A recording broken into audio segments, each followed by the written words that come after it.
미국은 상의 없이 사드를 철수하며 한국에 불을 지폈습니다.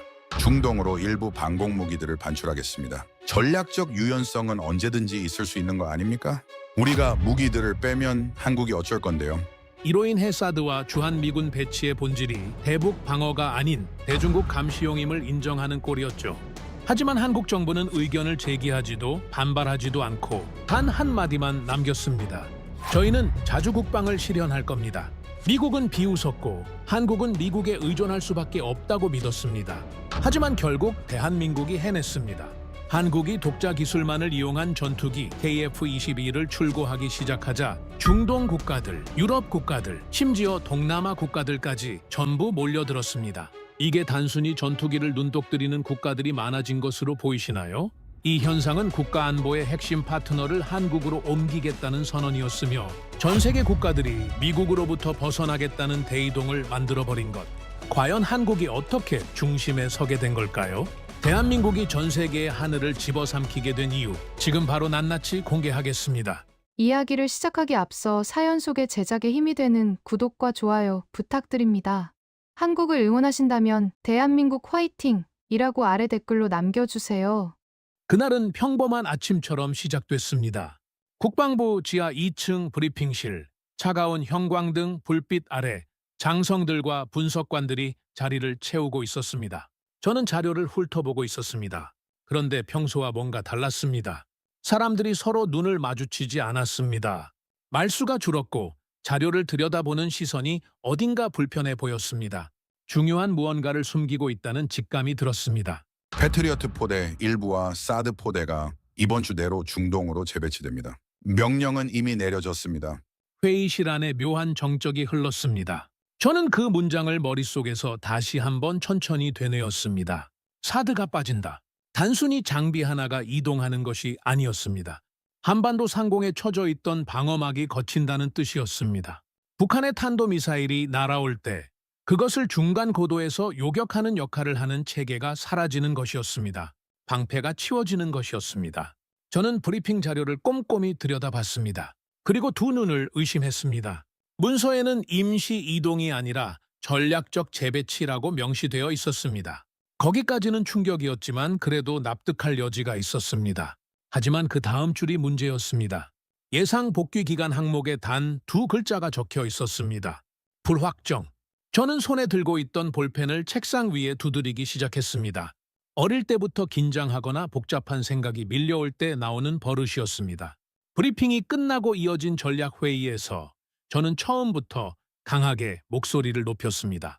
한반도 방어 공백이 생깁니다. 이건 단순한 자산 이동이 아닙니다. 전체 방어 구조가 흔들립니다.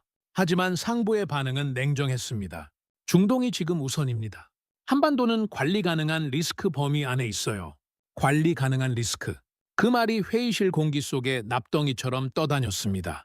저는 그 표현이 이렇게 가볍게 나올 줄 상상도 못했습니다.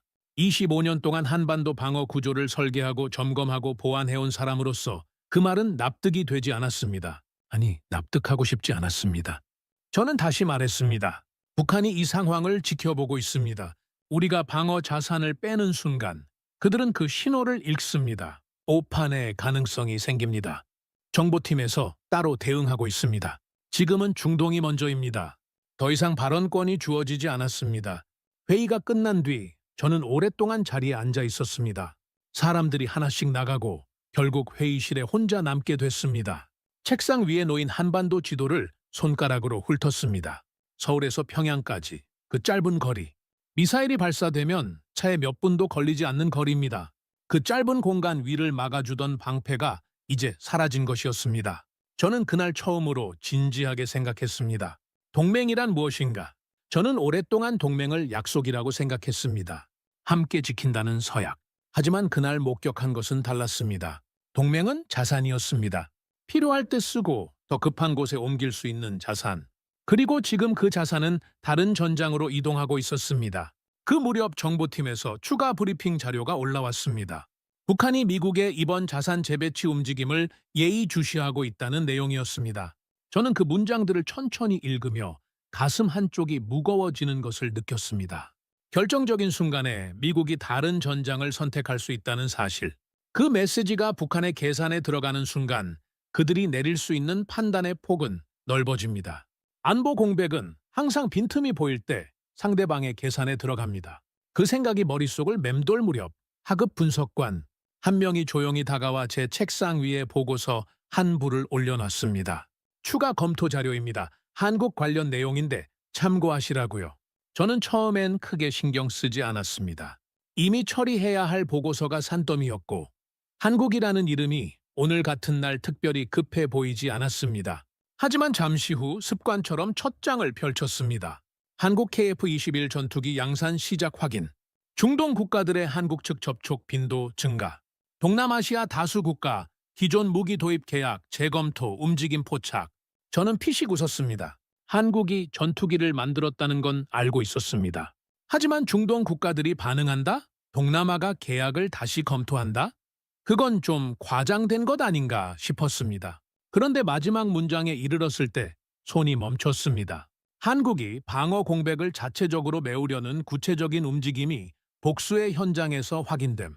저는 그 문장을 2번 읽었습니다. 방어 공백을 자체적으로 메운다. 우리가 방패를 치운 자리를 한국이 스스로 채우려 한다는 뜻이었습니다. 보고서 한 장이 던진 문장치고는 무게가 달랐습니다. 비웃음이 사라진 자리에 낯선 감각이 들어왔습니다. 그것이 정확히 무엇인지는 그때 알 수 없었습니다. 하지만 한 가지는 분명했습니다. 그날 이후 한국이라는 이름은 이전과 같은 무게로 들리지 않았습니다. 그 보고서를 받아든 날로부터 며칠이 지났습니다. 저는 그 마지막 문장을 잊으려 했습니다. 솔직히 말하면 잊어야 한다고 생각했습니다. 해야 할 일은 쌓여 있었고 중동 관련 보고서만 해도 매일 수십 장씩 올라왔습니다. 한국 관련 내용은 그 속에 묻혀 작은 메모처럼 스쳐 지나갈 수 있었습니다. 그래야 한다고 스스로에게 말했습니다. 하지만 그렇게 되지 않았습니다.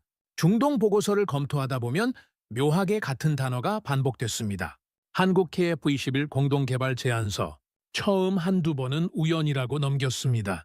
세 번째, 네 번째가 됐을 때 저는 더 이상 넘길 수 없었습니다. 서로 다른 보고서에서 서로 다른 날짜, 같은 키워드가 반복적으로 등장한다는 건 우연이 아닙니다. 그건 신호입니다. 저는 담당 분석관을 호출했습니다. 이 자료들 말이야. 입력 오류 가능성은 없나? 분석관은 망설임 없이 고개를 저었습니다. 없습니다. 현장에서 직접 확인된 내용입니다.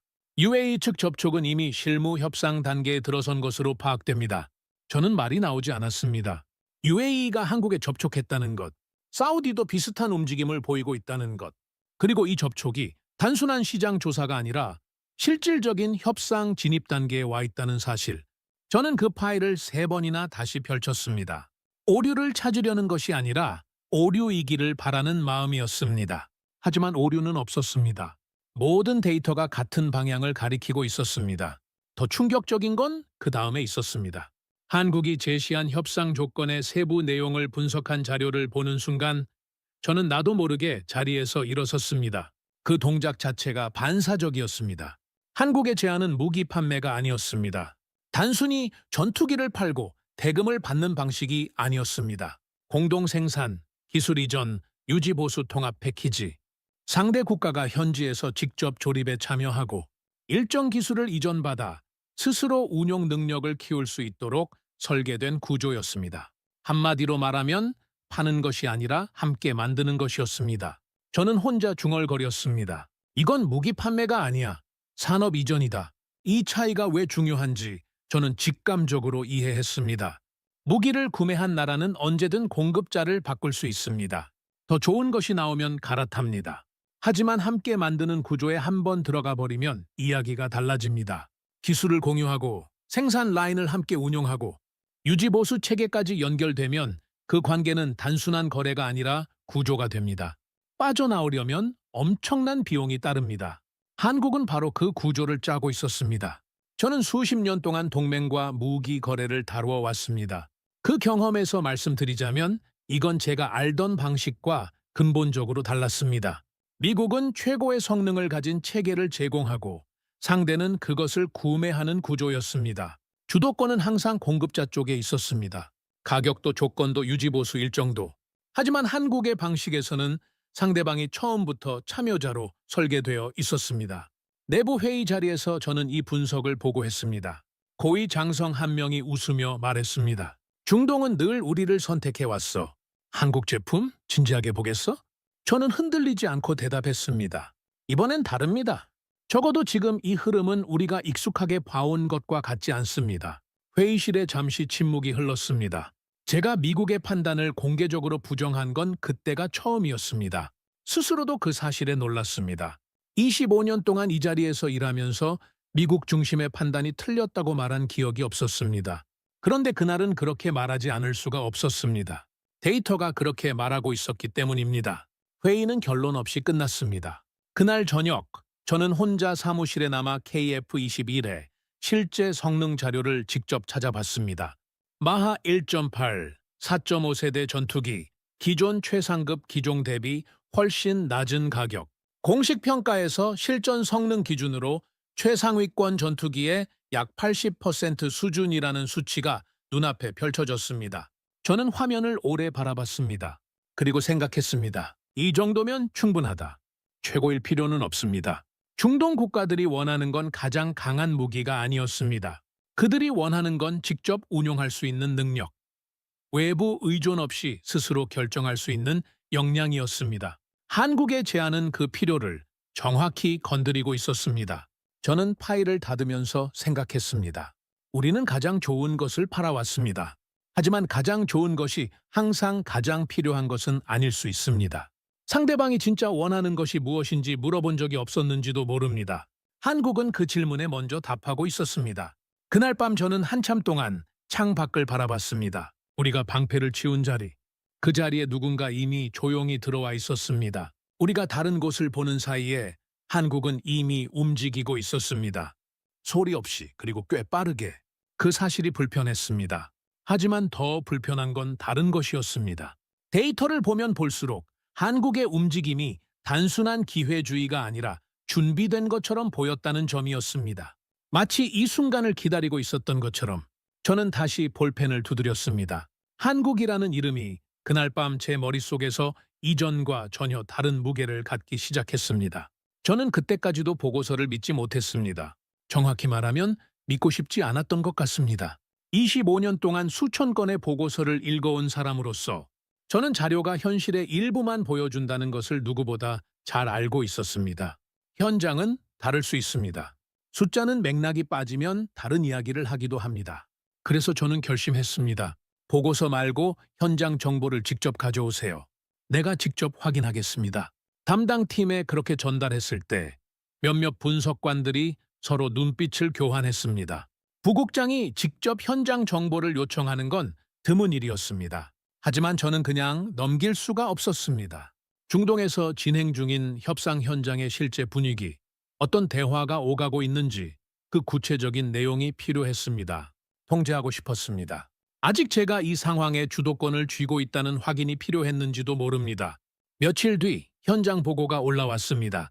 저는 자료를 펼치는 순간부터 뭔가 어긋난다는 느낌을 받았습니다. 제가 수십 년 동안 봐온 무기 협상 보고서는 항상 비슷한 구조로 흘러갑니다.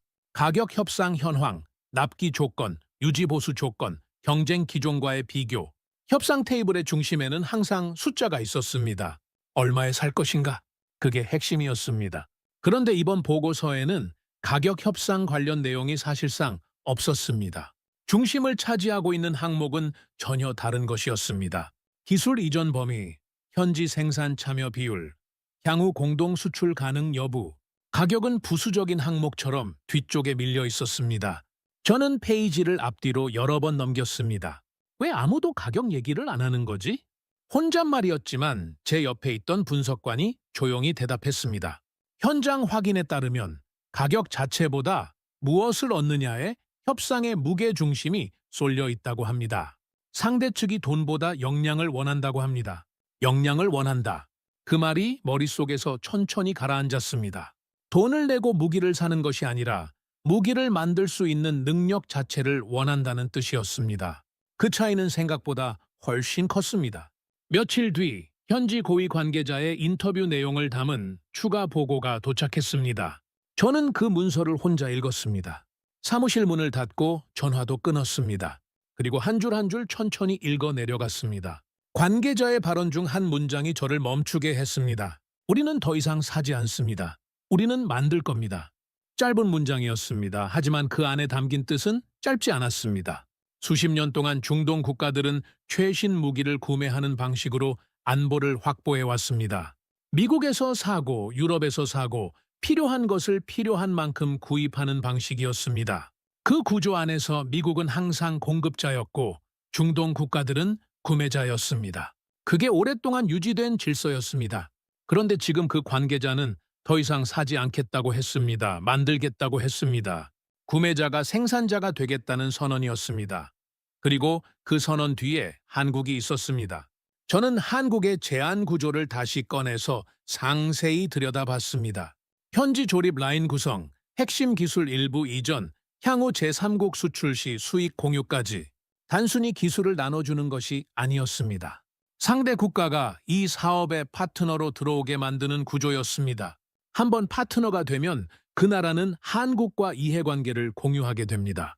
성공하면 함께 이익을 나누고 어려워지면 함께 해결해야 합니다. 그 구조는 단순한 계약이 아니라 관계였습니다. 일종의 동맹 설계였습니다. 저는 그 순간 입 밖으로 말이 나왔습니다. 이건 영향력 이전이다. 무기를 파는 게 아니었습니다.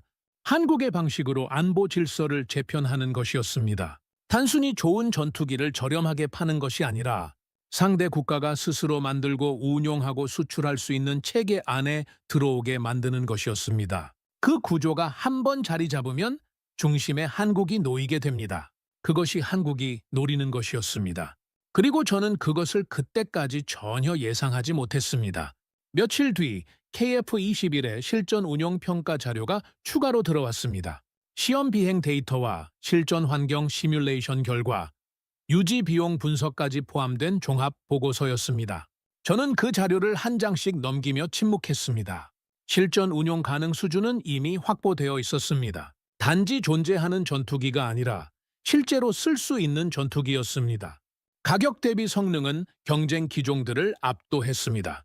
유지 비용까지 포함한 총 운용 비용 측면에서도 우위가 분명했습니다. 저는 마지막 페이지를 덮으며 한참 동안 아무 말도 하지 않았습니다. 보고서 속 숫자들이 한국의 현실이었습니다.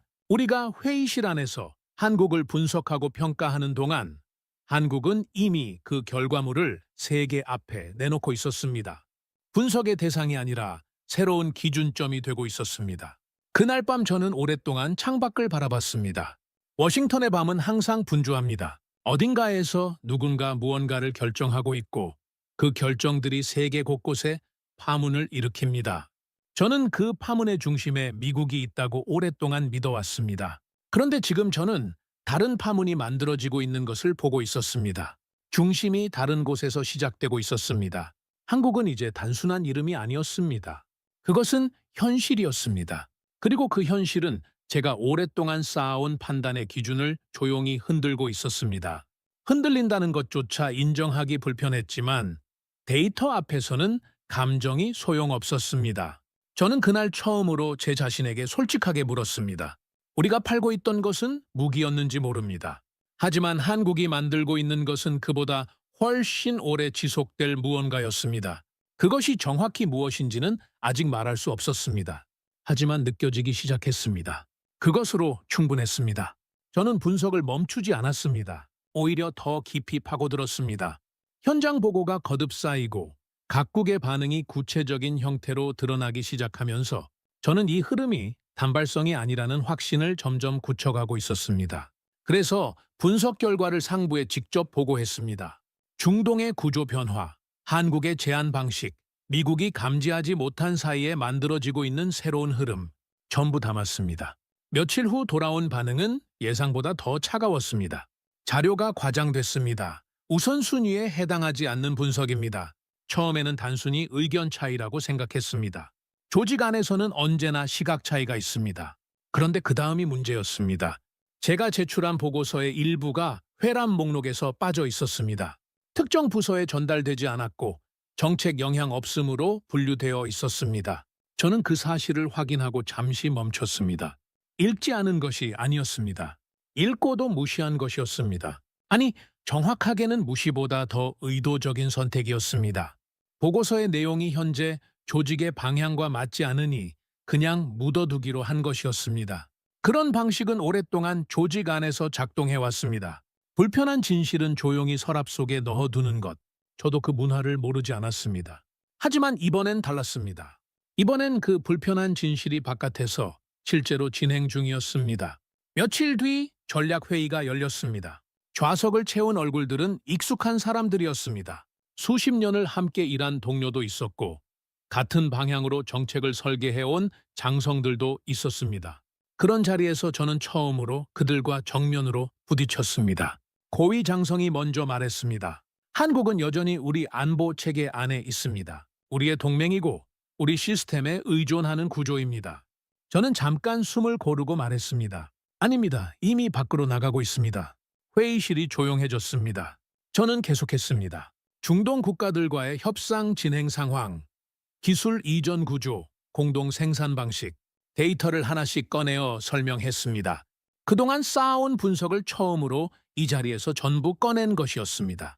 말하는 동안 몇몇 얼굴이 굳어지는 것이 보였습니다. 반박을 준비하는 표정이었습니다.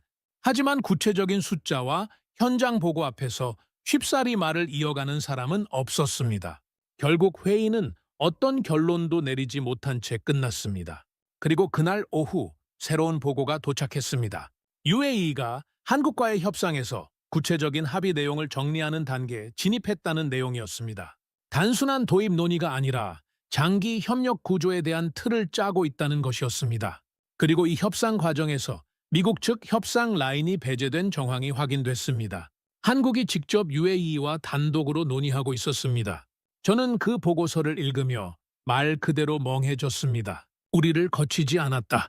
거쳐야 한다는 전제 자체가 이미 흔들리고 있었습니다. 수십 년 동안 중동의 안보 관련 중요 협상에서 미국이 빠진 경우는 거의 없었습니다. 그것이 암묵적인 질서였습니다. 그 질서가 지금 소리 없이 우회되고 있었습니다. 그 충격이 가라앉기도 전에 인도네시아 관련 보고서가 올라왔습니다. KF-21 공동개발 사업에 인도네시아가 참여했다는 사실은 전부터 알고 있었습니다. 하지만 이번 보고서의 내용은 달랐습니다. 인도네시아의 분담금 납부 문제, 개발 과정에서 기술 자료에 접근하려 한 정황, 그리고 단편적이지만 무시하기 어려운 북한과의 과거 군사협력 이력까지 담겨 있었습니다. 저는 그 보고서를 읽으며 냉정하게 생각했습니다. 이건 위험합니다. 기술 유출 가능성, 북한과의 연결 고리, 분담금 갈등, 어느 하나만 터져도 사업 전체가 흔들릴 수 있는 변수들이었습니다. 그런데도 한국은 멈추지 않고 있었습니다. 협력을 축소하거나 중단한다는 신호가 없었습니다. 오히려 다른 방향에서 협상을 동시에 진행하고 있었습니다. 저는 오랫동안 그 이유를 생각했습니다. 그리고 천천히 한 가지 결론에 다다랐습니다. 미국이 동맹을 운영하는 방식은 통제에 기반합니다. 우리가 중심이고 우리가 기준을 정하고 파트너들은 그 안에서 움직입니다. 리스크가 생기면 멈추고 조건이 맞지 않으면 재검토합니다. 그것이 우리가 수십 년 동안 써온 방법이었습니다. 안정적이었고 예측 가능했습니다. 하지만 한국은 달랐습니다. 한국은 통제가 아니라 참여로 구조를 짜고 있었습니다. 상대가 안으로 들어오게 만들고 함께 이해관계를 묶어놓는 방식이었습니다. 리스크가 있어도 멈추지 않는 건 겁이 없어서가 아니었습니다. 멈추면 흐름을 잃는다는 것을 알고 있기 때문이었습니다. 한번 만들어진 구조적 신뢰는 시간이 지나면서 더 단단해집니다. 반대로 그 흐름을 놓치면 되찾기 어렵습니다. 저는 오랫동안 미국의 방식이 가장 합리적이라고 믿어왔습니다. 하지만 그날 밤 저는 처음으로 다른 가능성을 진지하게 생각했습니다. 우리는 선택받는 구조였습니다. 최고의 제품을 들고 가면 상대가 선택하는 방식이었습니다. 한국은 선택하게 만드는 구조를 짜고 있었습니다. 상대가 스스로 들어오고 싶도록 만드는 방식이었습니다. 그 차이는 생각보다 근본적이었습니다. 저는 그날 밤 책상 위에 수첩을 꺼내어 단 한 문장을 적었습니다. 분석 자료에도 보고서에도 들어가지 않은 말이었습니다. 오직 저 혼자만을 위한 문장이었습니다. 문제는 한국이 아니다. 우리가 현실을 인정하지 않고 있다는 것이 문제다. 연필을 내려놓고 오랫동안 그 문장을 바라봤습니다. 인정하기 쉬운 말은 아니었습니다. 25년을 이 조직 안에서 일한 사람이 스스로 쓴 문장치고는 불편하기 짝이 없었습니다. 하지만 사실이었습니다. 그리고 저는 그 사실을 이제 외면할 수 없었습니다. 데이터는 거짓말을 하지 않습니다. 숫자는 감정을 갖지 않습니다. 현장에서 올라오는 보고들은 제가 원하는 방향을 알아서 바꿔주지 않습니다. 저는 평생 데이터를 믿어왔습니다. 그렇다면 지금 이 데이터도 믿어야 했습니다. 질서가 바뀌고 있었습니다. 그것을 가장 먼저 느끼면서도 가장 늦게 인정하려 한 것은 바로 저 자신이었습니다. 인정하는 것과 받아들이는 것은 다릅니다. 저는 그 차이를 오랫동안 구분하지 못했습니다. 저는 제 수첩에 솔직한 문장 하나를 적었습니다. 질서가 바뀌고 있다는 것, 우리가 그것을 인정하지 않고 있다는 것. 그 문장을 쓰면서 스스로 꽤 솔직해졌다고 생각했습니다. 하지만 며칠이 지나면서 깨달았습니다. 인정하는 것과 그것을 온전히 받아들이는 것 사이에는 생각보다 훨씬 깊은 강이 있다는 것을, 그 강을 건너게 만든 것은 데이터였습니다.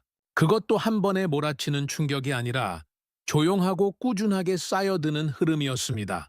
어느 아침 중동 관련 추가 보고서가 책상 위에 놓였습니다. 저는 커피를 손에 든 채 첫 장을 펼쳤고 몇 줄도 읽지 않아 컵을 내려놨습니다. UAE는 기술협력 논의를 이미 실무 수준으로 끌어내렸습니다. 사우디는 공동개발 참여를 내부적으로 검토하는 단계에 들어섰습니다. 폴란드가 별도로 한국 측에 접촉을 시도했다는 내용도 담겨 있었습니다. 중동만의 이야기가 아니었습니다. 유럽까지 뻗어 있었습니다. 그런데 제가 주목한 것은 국가의 숫자보다 움직임의 성격이었습니다. 이 접촉들은 아직 공식 계약으로 이어진 것이 없었습니다. 서명이 된 문서가 있는 것도 아니었습니다. 그런데도 움직임이 빠르고 구체적이었습니다. 회의를 잡고 실무진이 만나고 조건을 조율하는 단계가 동시다발적으로 진행되고 있었습니다. 저는 중얼거렸습니다.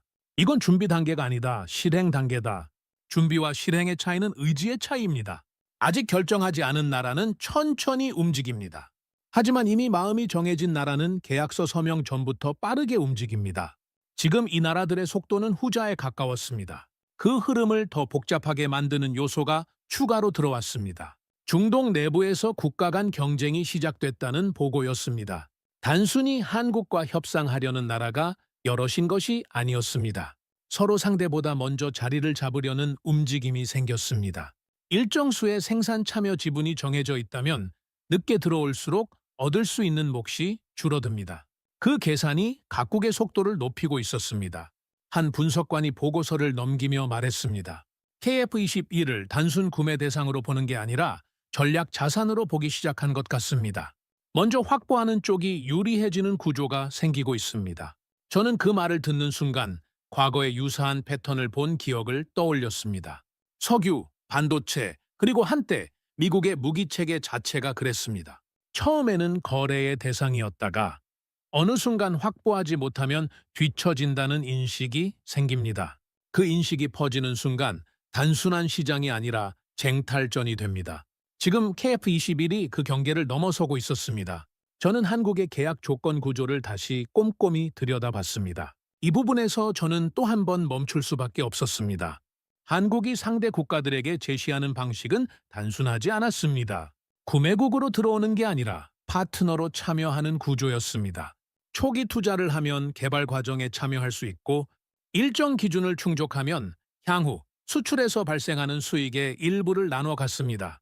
거래 상대가 아니라 이익 공동체로 묶이는 방식이었습니다. 그 순간 저는 제가 35년 가까이 익혀온 방위산업의 논리가 완전히 뒤집히는 것을 느꼈습니다. 미국이 무기를 수출할 때 우리는 분명한 위계 속에서 움직입니다. 기술 통제, 수출 허가, 사후 관리.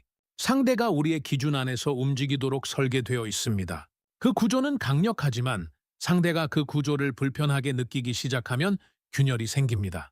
한국은 그 불편함이 생기는 지점을 정확하게 파악하고 있었습니다. 그리고 그 지점을 자신의 강점으로 바꿨습니다.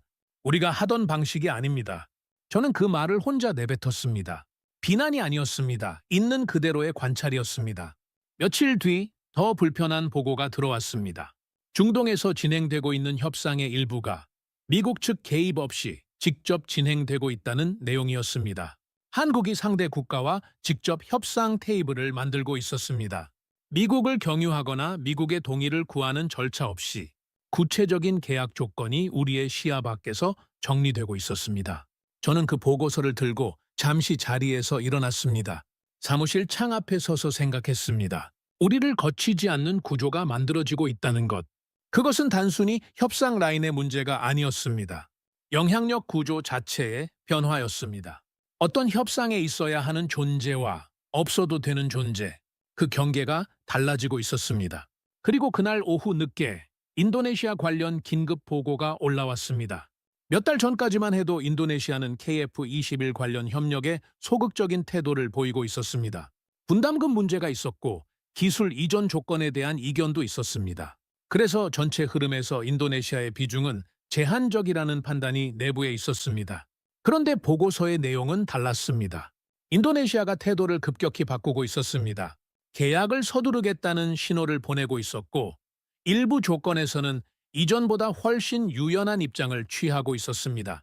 분담금 문제도 협의 가능 범위 안에 넣겠다는 분위기가 감지됐습니다. 분석관이 그 이유를 간략하게 설명했습니다. 중동 국가들이 빠르게 참여하면서 인도네시아가 느끼는 압박이 커진 것으로 보입니다. 지분이 희석되기 전에 확실하게 자리를 잡으려는 움직임입니다. 저는 그 말을 듣고 잠시 눈을 감았습니다. 이제 흐름이 완전히 다른 차원으로 넘어갔습니다. 한 나라가 움직이자 다른 나라가 반응하고 그 반응이 또 다른 나라를 자극합니다. 처음에는 조용히 시작된 움직임이 이제 서로를 밀어내는 연쇄 반응으로 이어지고 있었습니다. 어떤 국가도 혼자 판단하는 것이 아니라 서로를 보면서 속도를 결정하고 있었습니다. 그 연쇄 반응의 출발점은 한국이었습니다. 그리고 그 흐름 안에서 미국은 조용히 주변으로 밀려나고 있었습니다. 저는 그날 밤 오랫동안 앉아서 생각했습니다. 흐름이라는 것은 막을 수 없을 때가 있습니다. 물이 높은 곳에서 낮은 곳으로 흐르듯이 어떤 흐름은 막으려 할수록 다른 방향을 찾아 계속 나아갑니다. 지금 제가 목격하고 있는 것이 그런 흐름이었습니다. 개별 계약이 문제가 아니었습니다. 방향 자체가 정해지고 있었습니다. 그날 이후 책상 위에 쌓이는 보고서들의 결론은 하나같이 비슷했습니다. 늦으면 끝난다. 나라마다, 분석관마다, 현장마다 표현은 달랐지만 결론은 같았습니다. 그리고 그 흐름의 중심에는 우리가 오랫동안 가볍게 여겨온 나라가 있었습니다. 저는 더 이상 그 이름을 가볍게 발음하지 않게 됐습니다. 한국, 그 두 글자가 이제 제 머릿속에서 완전히 다른 무게로 자리 잡고 있었습니다. 분석 대상이 아니라 새로운 기준이 되어가고 있는 나라, 우리가 그것을 따라잡을 수 있는지조차 불분명해진 나라. 이미 흐름은 넘어가고 있었습니다. 성공이 눈앞에 보이기 시작하면 사람은 방심합니다. 저는 그것을 경계하려 했습니다. 25년 동안 전략 기획을 해온 사람으로서 상황이 유리하게 돌아갈수록 오히려 더 넓게 봐야 한다는 것을 알고 있었습니다. 모든 구조에는 취약점이 있습니다. 아무리 잘 설계된 흐름도 단 하나의 균열이 생기면 허물어질 수 있습니다. 그래서 저는 한국의 움직임이 빠르게 확산되는 것을 보면서도 위험 변수를 계속 들여다보고 있었습니다. 그리고 그 우려가 현실이 되는데 그리 오랜 시간이 걸리지 않았습니다. 어느 날 오전 인도네시아 관련 긴급 보고서가 올라왔습니다. 제목에 긴급이라는 단어가 붙은 문서는 하루에도 여럿 올라옵니다. 하지만 그날 그 문서는 달랐습니다. 첫 줄을 읽자마자 저는 손에 들고 있던 볼펜을 내려놨습니다. KF-21 개발 과정에서 인도네시아 측이 설계 관련 자료에 비정상적으로 접근하려 한 흔적이 재조명됐습니다. 시스템 접근 기록 분석에서 권한 밖의 자료를 열람하려 한 흔적이 확인됐습니다. 일부 기술 데이터가 내부 통제 범위를 벗어났을 가능성이 제기됐습니다. 저는 그 내용을 읽으며 가슴 한쪽이 서늘해지는 것을 느꼈습니다. 이건 작은 문제가 아니었습니다. 핵심 기술이 유출됐다면 그것은 KF-21 프로그램 전체의 신뢰도를 흔드는 사안이었습니다. 무기 체계에서 기술 유출은 단순히 정보가 새어나가는 것 이상의 의미를 갖습니다. 그 기술을 바탕으로 누군가 동일하거나 유사한 체계를 만들 수 있고 그렇게 되면 한국이 수년간 쌓아온 기술적 우위가 무너집니다. 더 나아가 이미 협상 중인 국가들이 신뢰를 잃고 등을 돌릴 수도 있었습니다. 중동, 동남아, 유럽까지 그 연쇄 효과는 예측하기 어려울 만큼 컸습니다. 저는 즉시 추가 정보를 요청했습니다. 그리고 얼마 뒤 들어온 후속 보고서가 첫 번째 충격을 넘어섰습니다. 정보기관의 브리핑 내용이 담겨 있었습니다. 인도네시아와 북한 사이의 군사 협력 흔적이 단편적이지만 복수의 경로에서 포착됐다는 것이었습니다. 직접적인 연결이 확인된 것은 아니었습니다. 하지만 가능성 자체가 열려 있다는 판단이 내려졌습니다. 저는 그 문장을 읽는 순간 모든 계산이 바뀌었습니다. 기술 유출이 인도네시아에서 북한으로 이어지는 경로가 열린다면 그것은 단순한 산업 기밀 유출이 아니었습니다. 한반도 안보 구조 전체에 영향을 미치는 사안이 됩니다. 한국이 독자적으로 개발한 전투기 기술이 북한의 손에 들어갈 수 있다는 시나리오. 그 가능성이 아무리 낮다 해도 전략 기획을 하는 사람은 그 시나리오를 진지하게 계산에 넣어야 합니다. 저는 한국의 상황을 처음부터 다시 들여다봤습니다. 한국은 이 사실을 모르고 있었던 것이 아니었습니다. 인도네시아와의 분담금 갈등, 기술 접근 문제, 그리고 과거의 군사 외교 이력, 이 변수들은 이미 공개된 범위 안에 있었습니다. 그러나 한국은 협력을 중단하지 않았습니다. 위험을 인지하면서도 속도를 늦추지 않았습니다. 다른 나라들과의 협상을 동시에 이어가면서 인도네시아와의 문제는 별도로 관리하는 방식을 택하고 있었습니다. 저는 그 선택 앞에서 솔직히 혼란스러웠습니다. 왜 멈추지 않는 거지? 제가 아는 가장 합리적인 판단은 리스크가 이 정도 수준에 이르면 전면 재검토를 하는 것이었습니다. 조직을 보호하고 기술을 지키고 상황이 정리되면 다시 시작하는 것. 그게 제가 25년 동안 따라온 원칙이었습니다. 불확실한 상황에서 계속 밀어붙이는 것은 도박에 가까웠습니다. 하지만 한국은 그 원칙과 다른 방향을 선택했습니다. 왜일까? 저는 그 질문을 반복하며 한국의 선택을 다른 각도에서 바라보기 시작했습니다. 며칠 뒤 들어온 추가 보고가 실마리를 줬습니다. 기술 유출 우려가 불거진 이후에도 한국의 생산 일정은 그대로 유지되고 있었습니다. 중동과의 협상도 계속 진행 중이었습니다. 인도네시아와의 문제는 내부 경로를 통해 별도로 관리하면서 전체 프로그램의 속도는 늦추지 않고 있었습니다. 저는 그 보고를 읽으며 생각의 방향이 바뀌는 것을 느꼈습니다. 이건 무모한 것이 아니었습니다. 리스크를 모르는 게 아니었습니다. 알면서도 멈추지 않는 것이었습니다. 그 이유는 한 가지였습니다. 멈추면 더 큰 것을 잃는다는 계산이 서 있기 때문이었습니다. 지금 이 흐름은 타이밍의 문제였습니다. 국가들이 서로를 보면서 속도를 결정하는 구조에서 한국이 먼저 멈추는 순간 흐름 전체가 흔들립니다. 신뢰가 흔들리고 협상 중인 국가들이 관망 모드로 전환하고 한 번 식어버린 분위기는 되살리기 어렵습니다. 한국은 그것을 알고 있었습니다. 그래서 리스크를 없애는 것이 아니라 리스크를 관리하면서 흐름을 유지하는 방식을 선택했습니다. 두 가지를 동시에. 그것은 제가 익숙한 사고방식이 아니었습니다. 미국 방식으로 보면 비효율적이고 위험합니다. 하지만 한국의 방식으로 보면 그것이 유일하게 흐름을 지킬 수 있는 선택이었습니다. 저는 오랫동안 그 두 가지 사고방식 사이에서 조용히 서 있었습니다. 우리라면 멈췄을 것입니다. 원칙이 그렇고 절차가 그렇고 책임 구조가 그렇습니다. 리스크가 일정 수준을 넘으면 일단 멈추고 검토하고 승인을 받은 다음 다시 시작합니다. 그 과정에서 몇 달이 걸리기도 하고 때로는 방향 자체가 바뀌기도 합니다. 그 방식은 안전하지만 느립니다. 그리고 빠르게 움직이는 흐름 앞에서는 치명적으로 느릴 수 있습니다. 한국은 다른 방식으로 그 속도를 감당하고 있었습니다. 이것이 도박인지 전략인지 저는 여전히 확신하지 못했습니다. 하지만 한 가지는 분명해졌습니다. 계산이 있다는 것, 감정적인 판단이 아니라 상황 전체를 조망한 전략적 선택이라는 것. 우리는 늘 안전을 선택했습니다. 한국은 지금 속도를 선택하고 있었습니다. 저는 그 밤 오랫동안 창 밖을 바라보며 생각했습니다. 두 가지 방식 중 어느 것이 옳은가를 논하는 건 의미가 없었습니다. 세계는 강의실이 아닙니다. 옳고 그름이 아니라 무엇이 실제로 작동하느냐가 중요합니다. 그리고 지금 이 흐름 안에서 작동하고 있는 것은 한국의 방식이었습니다.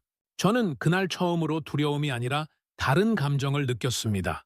경외, 이해하기 힘들었지만 부정할 수 없는 감정이었습니다. 우리가 두려워하던 리스크를 한국은 이미 계산해 놓고 있었습니다. 그리고 그 계산 위에서 멈추지 않고 있었습니다. 늦었다는 것을 아는 것과 얼마나 늦었는지를 아는 것은 다릅니다. 저는 이미 흐름이 바뀌고 있다는 것을 알고 있었습니다. 하지만 그것이 어느 정도인지는 아직 온전히 체감하지 못하고 있었습니다. 마음 한편에는 여전히 여지가 남아 있었습니다. 아직 공식 계약이 아니다. 서명이 된 것이 아니다. 흐름이 빠른 것은 맞지만 결정적인 순간은 아직 오지 않았다. 그 생각이 저를 조금씩 붙들고 있었습니다. 그 여지가 사라진 것은 아침 일찍 도착한 한 장의 보고서 때문이었습니다. 브리핑실에 들어서기도 전에 수석 분석관이 복도에서 저를 막아섰습니다. 그 표정이 평소와 달랐습니다. 말을 아끼는 사람인데 그날은 먼저 입을 열었습니다. 부국장님, 오늘 자로 올라온 중동 보고 먼저 보셔야 할 것 같습니다. 저는 아무 말 없이 파일을 건네받았습니다. 첫 줄을 읽는 순간 위장이 조여드는 느낌이 들었습니다. 중동의 핵심 국가가 KF-21 공동개발 참여 계약의 기본 합의 단계에 진입했습니다. 단순 구매 계약이 아니었습니다. 개발 자금 일부를 직접 투자하고 현지 생산 라인 구성에 참여하며 기술 일부를 공동 소유하는 형태의 계약이었습니다. 서명까지 수주 내로 진행될 것으로 예상된다는 현장 판단이 붙어 있었습니다. 저는 파일을 내려놓고 잠시 눈을 감았습니다. 설마라는 생각이 먼저 들었습니다. 이렇게 빨리라는 생각이 그 뒤를 따랐습니다. 협상이 시작된 지 그리 오래되지 않았습니다. 이 정도 규모의 방산 계약이 이 속도로 마무리 단계에 들어선다는 것은 제가 경험해온 통상적인 흐름과 달랐습니다. 보통은 수년이 걸립니다. 예비 협상, 기술 검토, 정부 간 협의, 의회 승인, 그리고 최종 서명. 그 긴 여정이 이렇게 압축될 수 있다는 것이 믿기지 않았습니다. 하지만 보고서는 정확했습니다. 오류가 없었습니다. 저는 계약 조건 세부 내용을 들여다봤습니다. 그리고 또 한 번 멈출 수밖에 없었습니다. 계약의 구조가 제가 예상한 것과 완전히 달랐습니다. 무기를 구매하는 쪽이 아니라 개발에 투자하는 구조였습니다. 상대 국가는 일정 금액을 개발 자금으로 넣고 그 대가로 생산 라인에 참여하며 향후 이 기종이 제3국에 수출될 때 발생하는 수익의 일부를 배당받는 조건이었습니다. 기술의 일부 또한 공동 소유로 정리되고 있었습니다. 이 구조를 한 문장으로 정리하면 하나였습니다. 구매자가 공동 제작자가 된 것이었습니다. 저는 수십 년 동안 방위 산업을 들여다봤지만 이런 방식은 본 적이 없었습니다. 미국이 무기를 수출할 때 가장 철저하게 지키는 원칙 중 하나는 기술 주권입니다. 무기는 팔되 만드는 방법과 핵심 기술은 절대로 이전하지 않는다. 그 원칙이 미국 방산의 근간이었습니다. 그 덕분에 우리는 항상 공급자의 위치를 유지할 수 있었습니다. 한국은 그 원칙을 뒤집었습니다. 기술을 공유하고 생산을 함께하며 수익까지 나누는 방식. 그것은 미국 방식으로 보면 위험한 선택이었습니다. 하지만 상대방의 입장에서 보면 전혀 다른 의미를 가졌습니다. 단순히 더 좋은 무기를 구매하는 것이 아니라 스스로 만들 수 있는 역량을 갖추는 계기가 되는 것이었습니다. 자립. 그것이 중동 국가들이 진짜 원하는 것이었고 한국은 그것을 정확히 건드리고 있었습니다. 그 이후로 며칠 동안 연속해서 추가 보고가 올라왔습니다. 한 나라가 계약 합의에 들어갔다는 소식이 퍼지자마자 관망하던 다른 나라들이 움직이기 시작했습니다. 복수의 국가가 동시에 추가 협상을 요청했습니다. 기존의 경쟁 기종과 비교 검토하던 나라들에서도 KF-21 쪽으로 무게가 기울고 있다는 현장 보고가 들어왔습니다. 저는 그 흐름을 보면서 한 가지 단어가 머릿속에 떠올랐습니다. 기준. KF-21이 이제 선택지 중 하나가 아니라 비교의 기준점이 되고 있었습니다. 다른 기종들을 평가할 때 KF-21과 얼마나 비슷한 조건을 제시하느냐가 기준이 되는 구조로 바뀌고 있었습니다. 이 변화가 의미하는 바는 컸습니다. 기준이 바뀌면 시장 전체의 논리가 달라집니다. 한국이 글로벌 방위 산업의 기준점을 만들어가고 있었습니다. 그 인식이 자리를 잡아갈 무렵 내부 회의가 소집됐습니다. 상황 공유를 위한 자리였지만 분위기는 무거웠습니다. 회의실을 채운 얼굴들이 처음으로 말을 아끼고 있었습니다. 보통 이런 자리에서는 저마다 한마디씩 하기 마련입니다. 대응 방안, 반박 논리, 우리 쪽 강점. 하지만 그날은 달랐습니다. 누군가 침묵을 깨고 말했습니다. 지금 어떻게 대응해야 합니까? 저는 천천히 대답했습니다. 이미 늦었습니다.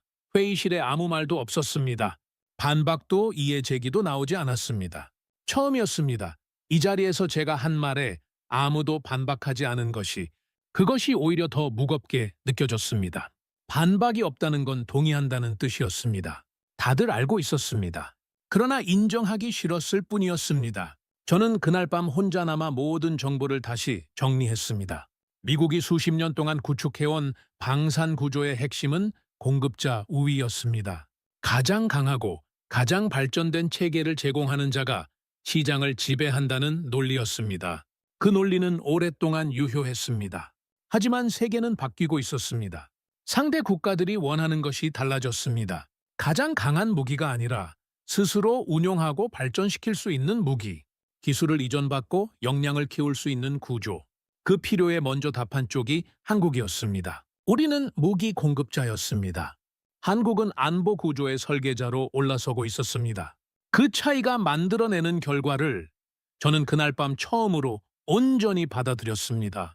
한국의 성공이라는 단어를 처음으로 아무 저항 없이 입 밖으로 낼 수 있게 된 것이 언제부터인지 정확하게 기억하지 못합니다. 어떤 변화는 경계가 분명하지 않습니다. 어느 순간 갑자기 생각이 바뀌는 것이 아니라 보고서 하나하나가 쌓이고 현장 정보가 누적되면서 조용히 인식이 달라집니다. 저도 그랬습니다. 저항하던 마음이 어느 순간 없어졌고 그 자리에 다른 것이 들어서 있었습니다. 그 무렵 새로운 방향의 보고서들이 올라오기 시작했습니다. 계약 이후의 이야기였습니다. 단일 계약이 성사된 이후 어떤 연쇄 효과가 생기는지를 추적한 자료였습니다. 저는 그 자료를 읽으며 생각이 계속 확장되는 것을 느꼈습니다. 중동의 참여가 확정되자 유럽 일부 국가들이 실전 운용 데이터에 관심을 보이기 시작했습니다. 전투기를 구매하거나 개발하려는 유럽 국가들에게 KF-21은 새로운 참조 대상이 됐습니다. 동남아시아에서는 도입 검토 움직임이 복수의 국가로 번지고 있었습니다. 중동에서 시작된 한 건의 계약이 지역을 넘어 파문을 일으키고 있었습니다. 저는 그 보고를 읽으며 혼자 중얼거렸습니다. 이건 하나의 계약이 아니다, 흐름이다.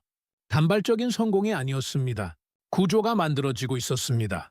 한 나라의 참여가 다른 나라의 관심을 자극하고 그 관심이 추가 참여로 이어지고 그것이 다시 신뢰를 높이는 선순환이 형성되고 있었습니다. 그 흐름의 중심에 한국이 있었습니다. 그 다음으로 확인한 것은 한국 자체의 방산 구조였습니다. 저는 사실 그 부분을 그동안 크게 들여다보지 않았습니다. 수출이나 협상보다는 내부 역량 부분은 뒤로 미뤄두고 있었습니다. 하지만 종합보고서를 검토하면서 그 부분이 얼마나 중요한지 다시 깨달았습니다. 한국은 KF-21 하나만 만든 것이 아니었습니다. 전투기 개발과 동시에 미사일 방어 체계를 독자적으로 고도화했습니다. 유도무기, 정찰체계, 해상 전력까지 넓은 범위에서 자체 기술을 축적하고 있었습니다. 가장 중요한 것은 유지, 보수, 개량까지 스스로 할 수 있는 체계를 갖췄다는 점이었습니다. 이것이 왜 중요한지 한 가지 예를 들면 이렇습니다. 무기는 만드는 것보다 쓰는 것이 더 깁니다. 전투기 한 기종이 실전에서 운용되는 기간은 수십 년에 달합니다. 그 기간 동안 끊임없이 업그레이드가 필요하고 부품 수급이 필요하며 운용 체계의 변화도 따라가야 합니다. 외부에 의존하면 그 과정마다 협상이 필요하고 승인이 필요하며 때로는 기다려야 합니다. 한국은 그 의존 구조에서 벗어나고 있었습니다. 스스로 만들고 스스로 고치고 스스로 발전시키는 체계를 완성해가고 있었습니다.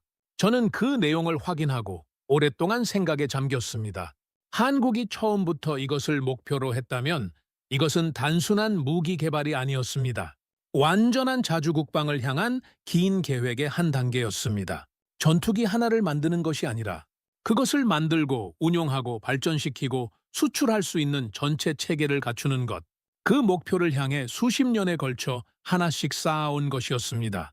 그 다음 확인한 자료는 경제적 파급 효과 분석이었습니다. KF-21 개발에는 수만 개의 부품이 들어갑니다. 그 부품들을 공급하는 협력업체들이 한국 전역에 퍼져 있습니다. 개발 과정에서 축적된 기술은 방산에만 머물지 않고 민간 항공, 전자, 소재 산업으로 번집니다. 수출이 성사되면 그 규모는 수십조 원에 달하는 시장이 열립니다. 거기서 파생되는 고용과 기술 파급 효과는 단순히 방산 분야를 넘어 국가 산업 전체를 끌어올리는 역할을 합니다. 저는 그 수치들을 보며 새삼 놀랐습니다. 무기를 만드는 것이 산업을 만드는 것이었습니다. 단순히 안보를 확보하는 것이 아니라 그 과정에서 국가 경제의 새로운 성장 동력을 만드는 것이었습니다. 우리가 무기를 팔 때 우리가 얻는 것은 계약금이었습니다. 한국이 무기를 만들 때 한국이 얻는 것은 산업이었습니다. 그 차이가 축적되면 어디로 가는지 저는 명확하게 알 수 있었습니다. 모든 자료를 종합하고 나서 저는 처음으로 한국의 전략 전체가 보이는 것 같았습니다. 기술을 확보한다. 그 기술로 무기를 만든다. 그 무기로 자립을 이룬다. 자립을 기반으로 신뢰를 쌓는다. 신뢰를 발판 삼아 파트너십을 넓힌다. 파트너십이 구조가 되면 그 구조의 중심에 한국이 놓인다. 그리고 그 구조는 다시 더 많은 기술 투자를 가능하게 만든다. 이것은 우연이 아니었습니다.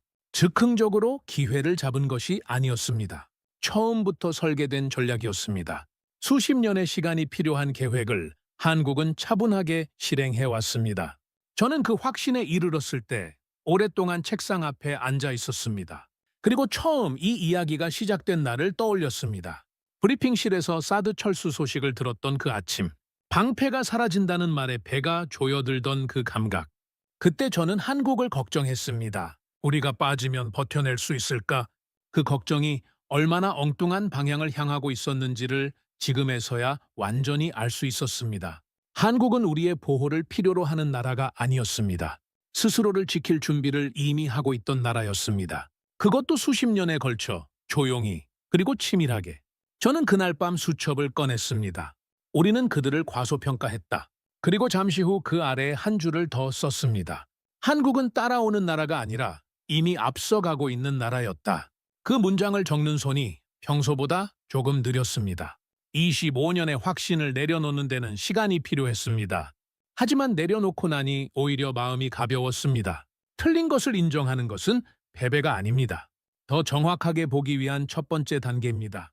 우리가 보지 못했던 미래를 한국은 이미 보고 있었습니다. 그리고 그 미래를 향해 한 걸음씩 멈추지 않고 걸어가고 있었습니다. 저는 오랫동안 세계의 질서는 변하지 않는다고 믿어왔습니다. 미국이 중심이고 동맹국들은 그 질서 안에서 움직인다라고 생각했습니다. 한국은 경제는 강하지만 군사적으로는 여전히 우리의 우산 아래 있는 나라라고 판단했습니다. 그 판단이 흔들린 것은 방패가 치워진 그날이었습니다. 그리고 그 흔들림은 멈추지 않았습니다. 우리가 사드를 옮긴 그 순간 누군가는 스스로 칼을 들고 일어섰습니다. 그 칼은 예상보다 훨씬 강했습니다. 무기가 아니었습니다. 전략이었습니다. 수십 년에 걸쳐 쌓아온 기술과 신뢰, 그리고 멈추지 않는 의지. 한국은 그것을 세계 앞에 조용히 꺼내 보였습니다. 이제 한국은 더 이상 보호받는 동맹이 아닙니다. 스스로를 지키고 세계가 선택하는 파트너가 된 나라입니다. 저는 그 변화를 직접 목격했습니다. 그리고 인정합니다. 우리가 보지 못했던 미래를 한국은 이미 보고 있었습니다. 여러분은 이 이야기를 들으시면서 어떤 장면이 가장 마음에 남으셨나요? 대한민국은 세계가 주목하는 방산 강국으로 당당히 자리매김하며 우리의 기술과 전략으로 글로벌 안보 질서의 새로운 기준을 만들어가고 있습니다. 구독과 좋아요로 응원해 주시면 더욱 재미있는 이야기로 찾아뵙겠습니다. 해외 감동 사연을 소개해드리는 스페셜 코리아였습니다. 감사합니다.